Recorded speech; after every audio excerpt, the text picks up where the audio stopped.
Alright guys, welcome to another episode of Form Fit Friday with Nick and Jess. So today we're going to cover the Pallof press. This is an awesome exercise for rotational core strength. So for any of you hitters out there, soccer players, any sport that involves a lot of rotation, or those of you who are just looking for a good physique, try out the Pallof press. We'll show you 4 variations to make them more challenging or make them a little bit more functional. Alright, the first one we're going to show you is a half kneeling Pallof press. What you're going to do is get in a half kneeling position. Front leg is the one closest to the point of fixation. You're going to come to midline here, okay? Core tight, hips stable, tight to the glutes. I want you to press straight out, hold it for a few second count, come back in. All right, you can make this harder by holding for a longer period of time or doing more repetitions. I'll typically start with 10 repetitions of 5-second holds. All right, so out, hold, come back in. This is your rest, brief rest period, come right back out. All right, that's your half kneeling Pallof press. This is a standing Pallof press.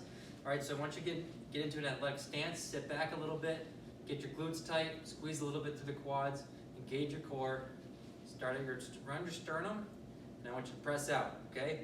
Let's not press in this way, I want you to go directly out. Tension's gonna wanna pull you into rotation, you're maintaining neutral, all right? Same thing, let's do some holds, bring it back in. So now, next variation is going to be a little bit more difficult because you're not going to have such a big base of support. So it's going to be more leg intensive too because you're going to be working on a lunge.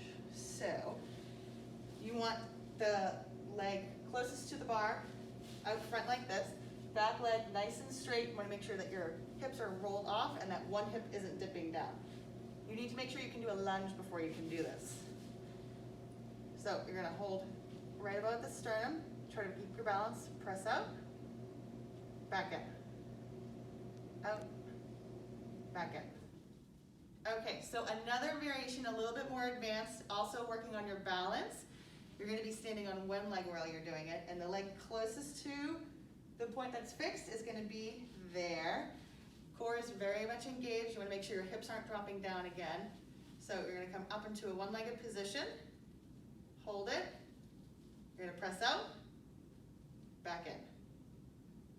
Press out, back in. So the last thing you can do to make things a little more challenging is incorporate a little bit of arm movement. So let's just say you're doing your traditional standing Pallof press. You can press out, come up, come down, all right? This will work more parts of your rectus abdominis and your transverse core muscles, all right? You could press out, come in slowly, press out, come in slowly. You could even add in some chops, okay? Again, a little bit more functional, maybe more for you baseball players. So many variations if you can incorporate your arms to make things a little more unstable, it's gonna make the exercise a little more challenging.